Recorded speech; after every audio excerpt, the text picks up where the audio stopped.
How to add payment method on Coinbase. Hi everyone, welcome back to our channel How to Geek. In today's video, I'll simply show you how you can add a payment method, or in other words, how you can add a credit or debit card to your Coinbase account. So you simply want to make sure to watch this video till the end. In order to add a payment method on Coinbase, all you have to do is first of all come to the Coinbase website, which is coinbase.com, right? And then once you come to coinbase.com over here, you simply want to tap or click on the option that says your username from the top right hand side of the screen. Once you click on your username, you'll find this option where you basically need to go to the settings option. And as you go to settings over here, you'll find all these options where you want to make sure to come under the payment method tab, which you see over here.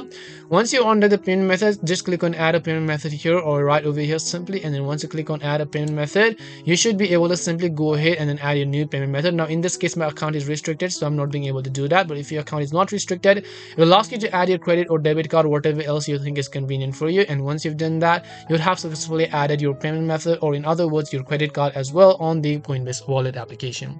That's all it takes to go ahead and then add a payment method to Coinbase. We hope the video was really helpful, and if it did help you, then make sure to leave a like and subscribe to our channel. And if you have any more questions, feel free to leave them down. Thank you very much for watching, and see you in the next video.